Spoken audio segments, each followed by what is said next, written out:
Welcome to a new deep dive. Today, we're turning our gaze inward, We are. exploring a tool described in our source material that, well, it sounds like it can fundamentally change how you see yourself and the world. Yeah, it's framed as quite powerful. Think of it as a potential shortcut to seeing reality with remarkable clarity. Okay, I like shortcuts. Me too. We're diving into an excerpt that talks about the potent power of self-reflection. It even uses this vivid metaphor, the dragon's mirror. The dragon's mirror. Okay, that definitely sounds intriguing. Right. So our mission today is to unpack what this source is actually saying about looking within. What is this process, really? Why call it transformative? And I guess most importantly, what's in it for you, the listener? Well, the text kicks off by pointing out something, pretty human, our tendency to focus outward. Oh, yeah, we're great at analyzing the world, right? Seeing what's wrong out there, judging others. Exactly. Diagnosing problems, dissecting events. We're often masters of external analysis. Guilty as charged, probably. Feels natural. It does seem to be. But according to this source, the path to what it calls true mastery, or even profound alchemy, that starts when we deliberately pivot. Pivot. Yeah, pivot that intense analytical gaze and turn it inward onto ourselves. Ah, so instead of looking out there all the time, you consciously redirect that focus. Yeah. But the source is specific, isn't it? It says this isn't just like random daydreaming or beating yourself up. No, absolutely not. It defines self-reflection as something quite active, the deliberate, courageous act of inquiry. Okay, deliberate and courageous. Right. It means willingly, honestly looking at your own thoughts, your emotions, your deep-seated values, how you perceive things, your behaviors. And here's the key part, doing it without judgment. Without judgment, that sounds like the hard part. It can be. The driving force, according to the text, has to be a genuine desire simply to understand yourself more deeply. Okay, so less about grading yourself and more like being a curious scientist of your own mind. That's a great way to put it, like an investigator, but driven by curiosity, not accusation. And the source uses this really potent metaphor. It talks about the lens we see reality through. A lens, like glasses? Sort of.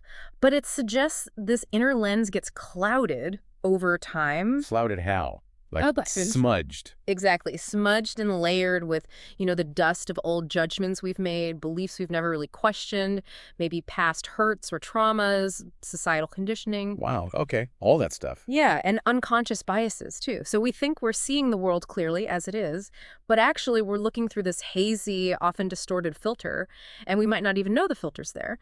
Self-reflection, in this view, is the gentle, persistent process of cleaning that lens. Ah, okay. Wiping away the smudges. Precisely.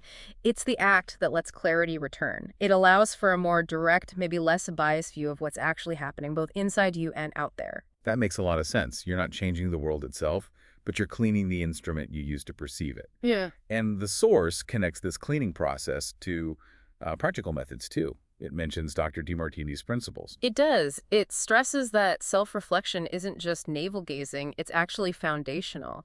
It's what allows you to apply other frameworks for growth effectively. How so? Well, for example, the text notes, you can't really figure out your true core values if you haven't first reflected on all the external messages and pressures that might be confusing you. Right, separating your voice from, like, your parents or societies. Exactly. And it also says self-reflection is essential for finding the equal and opposite in things we see as negative. That means really looking at a tough situation. And through reflection, maybe uncovering hidden benefits or necessary lessons or ways it forced you to grow, things you wouldn't see otherwise. So it's like the engine you need to make those other tools actually work. You can't find the upside of a struggle if you won't even look honestly at the struggle and how you reacted. You got it. That's the idea. And the core power, the fundamental thing self-reflection gives you, is conscious awareness. Conscious awareness. Yeah. The source highlights how much of our life, our reactions, thoughts, behaviors, just runs on autopilot. Subconscious programming, old conditioning. Like you just snap back automatically without thinking. Right. Self-reflection is the process that pulls those automatic patterns out of the shadows. It brings them into the light of your awareness. And in doing so, it creates something the source calls a pause. Ah, the pause. I've heard about that.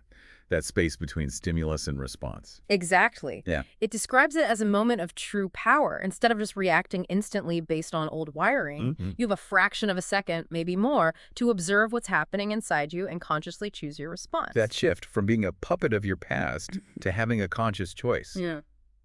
That feels huge. It is huge. And as you practice this consistently, you start to notice things. Pattern. What kind of pattern? Recurring judgments you make, maybe about certain types of people or situations, specific things that always seem to trigger you emotionally.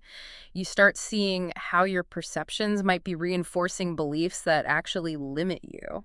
Like noticing, oh, every time I get critical feedback, I immediately think this specific negative thought about myself. Precisely that. You begin to identify the stories you tell yourself that keep you stuck, as the source puts it. And once you see those stories, those patterns, then what?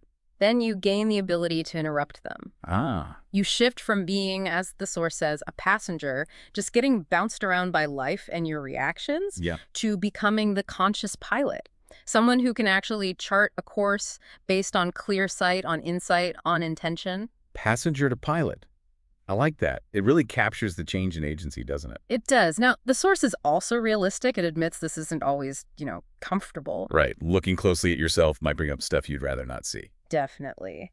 It can reveal uncomfortable truths or parts of yourself you consider shadows. Yeah, makes sense. But the source offers some wisdom on this, too. It relates it to an idea, I think, from Zoran that in the deepest dark, the brightest stars of wisdom are revealed. Okay. It frames the discomfort, the friction as necessary, almost like it's the polishing action needed to reveal your inner gem. So the hard parts are actually part of the polishing, part of revealing the authentic self underneath the grime. That's the perspective offered, yes. The difficulty is part of the transformative process. It's the heat needed for the alchemy, you could say. Okay, so it's not just supposed to feel good all the time. Apparently not. And to make this less abstract, the source actually provides a very practical method. It calls it the dragon trial, the daily mirror. The daily mirror. Okay, so how does that work? Is it something you can actually do? Yes, it's designed as a simple daily exercise. The suggestion is to set aside maybe 10 to 15 minutes each day. Okay, manageable? Find a quiet spot, grab a journal, or open a document. Pen, paper, keyboard, whatever works for you. Got it. And then? There are a few steps. First, you recall the day's pebble. Pebble. Yeah, just one single specific thing from your day. An event, an interaction, even just a fleeting thought. It doesn't need to be some huge drama. Just something that had a little bit of an emotional charge, positive or negative, or maybe just stood out to you. Okay, find one little moment or thought from the day. Right. Step 2 is the lens check. For that pebble, you just honestly jot down your initial reactions. What thoughts immediately came up? Any judgments? What specific feelings arose? Try to just observe and record, like a neutral reporter. Okay, capture that first automatic response, like a snapshot. Exactly. Then comes the main part, the deeper inquiry. This is where the non-judgmental investigation happens. You ask yourself specific questions, drawing from the source's ideas. Like what? Questions like, what value of mine felt activated or maybe challenged in that moment? Or what possible hidden benefit or lesson could be in this situation, even if it felt bad? Where's the equal and opposite? Finding the balance. Right. And also, how could I have perceived this differently or responded differently for a more empowering outcome? And maybe the biggest one. What does this whole thing, the event and my reaction, reveal about my underlying beliefs or patterns, the ones clouding my lens? Those questions really push you deeper, don't they? Beyond just, I felt annoyed. They're designed to guide you through that lens cleaning process using a real-life example. And the final step is the new vision. Real vision. Yeah.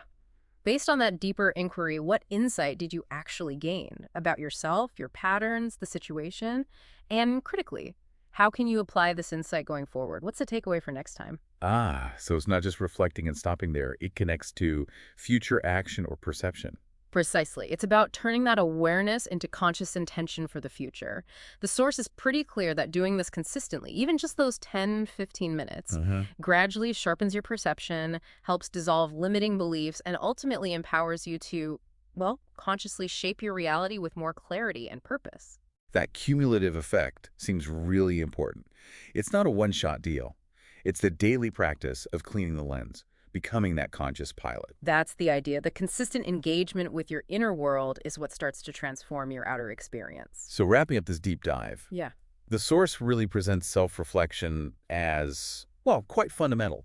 Not just some fluffy exercise, but a core practice. A courageous act of inquiry, as it says. Right. One that lets you see yourself and reality more clearly, moving you potentially from that passenger seat to the pilot seat in your own life. And it highlights that interesting paradox, that real freedom, real mastery, often starts by turning inward, not outward. Yeah. And I think maybe the final thought to leave people with from this source is that this practice isn't just about passively noticing old patterns. It seems to suggest you're actually actively participating in the ongoing creation, the unfolding of who you are. And by doing that, you're consciously influencing the reality you experience day to day. You're not just discovering who you are, you're actively involved in shaping who you become. Definitely something worth reflecting on long after this deep dive is over.